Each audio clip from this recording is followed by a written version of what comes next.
எனக்கு முதலாவது கற்றுக் கொடுத்த வேத மந்திரம் பாபோகம் பாப கண்மோகம் பாவாத்மா பாவசம்பவாத் ராகிமாம் புண்டரிகாட்சா சர்வ பாப ஹரிகரே மனசா வாசா ஹஸ்தப்யாம் தேகினாம் பாவினாம் என்று ஒரு பாவ அறிக்கை ஜெபம் சொல்லிக் கொடுத்தார்கள். ஏனென்றால் இந்த மந்திரத்தை சொல்லிவிட்டுதான் காயத்ரி மந்திரம் சொல்ல வேண்டும். நான் படித்த சில வேத மந்திரங்கள் எனக்கு விளங்காவிட்டாலும் மனப்பாடம் செய்து வைத்திருந்தேன். ஆனால் பள்ளிக்கூடத்தில் 9வது படிக்கும் பொழுது எங்களுக்கு ஹிந்தி அல்லது சமஸ்கிருதம் உபபாடமாக வைக்கப்பட்டிருந்தது. எனவே நான் சமஸ்கிருதத்தை உபபாடமாக எடுத்துக்கொண்டு அதை படித்து இந்த வேத மந்திரங்களின் பொருள் என்ன என்பதை விளங்கிக் கொள்ள முயற்சித்தேன். அப்படி முயற்சித்துக் கொள்ளும் வேளையில் இந்த வேத மந்திரங்களுக்கு உரிய கடவுள் யார் என்று நான் கேள்வி கேட்க ஆரம்பித்தேன். ஏனென்றால் சில வேத மந்திரங்கள் எல்லாம் ஆச்சரியமானவை. அப்படிப்பட்ட வேத மந்திரங்களை எத்தனையோ பேர் சொல்லுகிறார்கள், ஆனால் பொருள் தெரிவதில்லை. எனக்கு முதலாவது கற்றுக் கொடுத்த வேத மந்திரம் பாபோகம் பாப கண்மோகம் பாவாத்மா பாவசம்பவாத் ராகிமாம் புண்டரிகாட்சா சர்வ பாப ஹரிகரே மனசா வாசா ஹஸ்தப்யாம் தேகினாம் பாவினாம் என்று ஒரு பாவ அறிக்கை ஜெபம் சொல்லிக் கொடுத்தார்கள். ஏனென்றால் இந்த மந்திரத்தை சொல்லிவிட்டுதான் காயத்ரி மந்திரம் சொல்ல வேண்டும். ஸ்நானத்திற்கு முன்பதாக எடுக்கக்கூடிய ஒரு மந்திரம், அதிகாலை நேரத்திலே பிரார்த்த ஸ்நான மந்திரம் என்று பெயர். அதனுடைய பொருளை நான் விளங்கி கொண்ட போது ஆச்சரியப்பட்டேன். பாவ சம்பவா, நான் பாவத்தில் பிறந்தவன். பாவ கண்மோகன், நான் பாவத்தை செய்கிறவன். பாபாத்மா, நான் பாவத்தில் நிலைத்திருக்கிறவன். பாவோகம், ஆகவே நான் ஒரு பாவி. எப்படி பாவி? மனசா வாசா ஹஸ்தப்யாம் தேகினாம் பாவினாம்.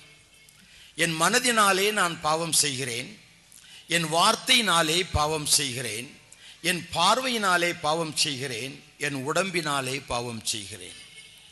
புண்டரிகாட்சா, உள்ளத்தில் வாழும் தெய்வமே, மாம் திராகி, என்னால் இதிலிருந்து விடுதலை பெற முடியாது.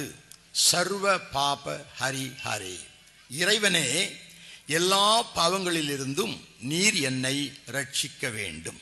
இதுதான் அந்த மந்திரத்தினுடைய பொருள். எந்த இறைவன் என்று சொல்லவில்லை. இந்த மந்திரத்தை எழுதின காலத்தில் இந்து மதமும் இருந்ததில்லை, ஏன் மதங்களே இருந்ததில்லை. அப்படிப்பட்ட காலத்தில், வேத காலத்தில் சொல்லப்பட்ட இந்த மந்திரம் ஒரு மனிதன் தன்னை பாவி என்று உணர்ந்து சொல்லுகின்ற ஒரு மந்திரமாகும். இந்த கடவுள், எல்லா பாவங்களையும் மன்னிக்கிற கடவுள் யார் என்பதிலே நான் ஈடுபட ஆரம்பித்தேன். ஓம் பூர்வோசத் சவிதுர் வரண்யம் பருகோ தேவஸ்ய தீமகி தியோயோன பிரசோதயாத் என்பது காயத்ரி மந்திரம். அகில உலகங்களையும் அண்ட சராசரங்களையும் வானத்தையும் பூமியும் புவர்லோகத்தையும் மோட்சலோகத்தையும் உண்டாக்கின தெய்வம் பேரொளியாய் இருக்கிறார். எவர் நமது உள்ளத்தை தூண்டுகிறாரோ அவரை நாம் தியானம் செய்வோமாக என்பது காயத்ரி மந்திரத்தினுடைய பொருள்.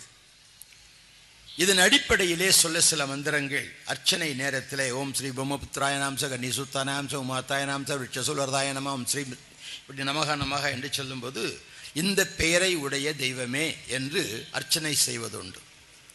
பிரம்மபுத்திராய நமக என்று சொல்லும் பொழுது சிருஷ்டிகர்த்தாவின் குமாரன் என்று அழைக்கப்படுகிற பெயரை உடைய தெய்வமே என்று அர்ச்சிக்கிறார். கன்னிசுத்தாய நமக, ஒரு கன்னியின் கர்ப்பத்தில் பிறந்த பெயரை உடைய தெய்வமே என்று அர்ச்சிக்கிறார். விருட்சசூல அருதாய நமக, சூலம் என்பது உங்களுக்கு தெரியும், விருட்சம் என்றால் மரம்.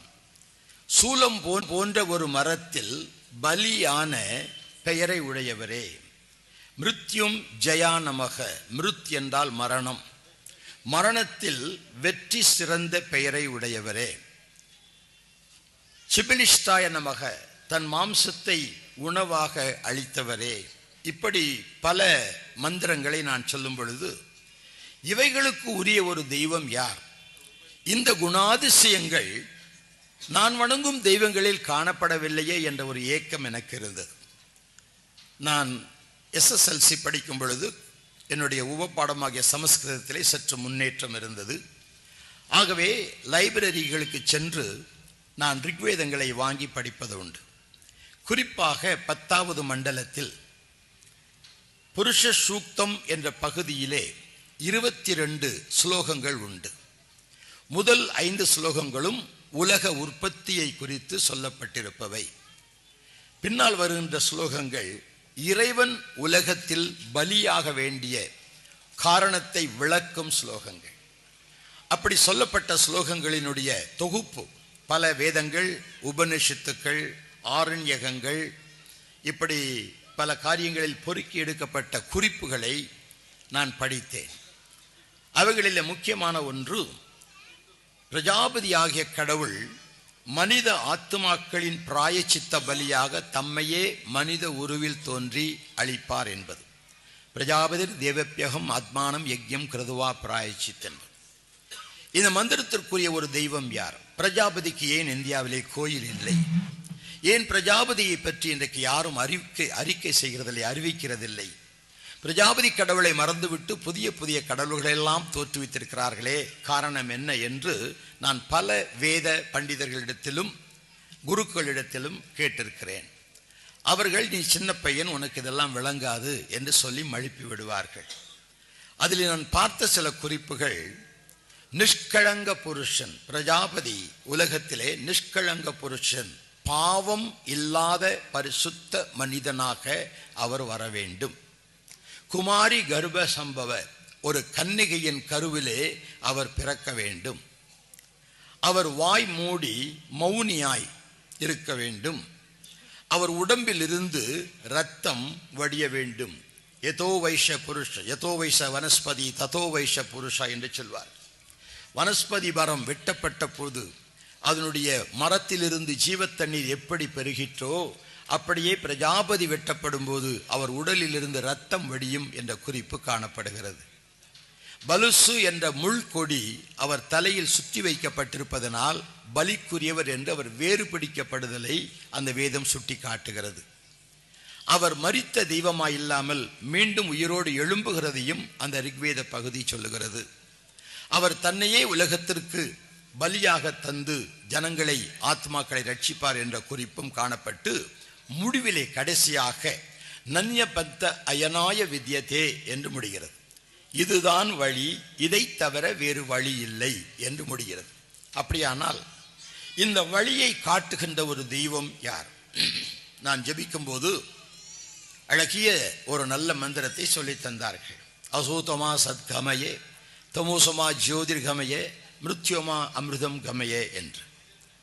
சத்தியம் இல்லாததிலிருந்து என்னை சத்தியத்திற்குள் வழி நடத்தும், இருளில் இருந்து என்னை வெளிச்சத்திற்குள் வழி நடத்தும், மரணத்துக்குள் இருந்து என்னை ஜீவனுக்குள் வழி நடத்தும். 3 வழி நடத்துதல்களை ஒரு பக்தன் இறைவனிடத்திலே பிரார்த்தித்து கேட்கிறார். இது பிருகதாரணி உபனிஷத்திலே வருகிற ஒரு மந்திரம். இந்த மந்திரத்தை அநேக சினிமாக்களிலே கூட பாடுகிறதை நீங்கள் கேள்விப்பட்டிருப்பீர்கள். சினிமா பார்க்கிறவர்களுக்கு தெரியும். பக்தி படங்களிலெல்லாம் இந்த அசோத்தமா சத்தமா எப்படியாவது சொல்லுவாங்க. பூஜைகளிலே இதை சொல்வார்கள், புண்ணியாசனங்களிலே சொல்வார்கள், வீடு பிரதிஷ்டைக்கு சொல்வார்கள், கல்யாணங்களிலும் சொல்கிறது உண்டு. இந்துக்களுடைய எல்லா ஆராதனையிலும் இந்த ஜெபம் கண்டிப்பாக இடம்பெற்றிருக்கும்.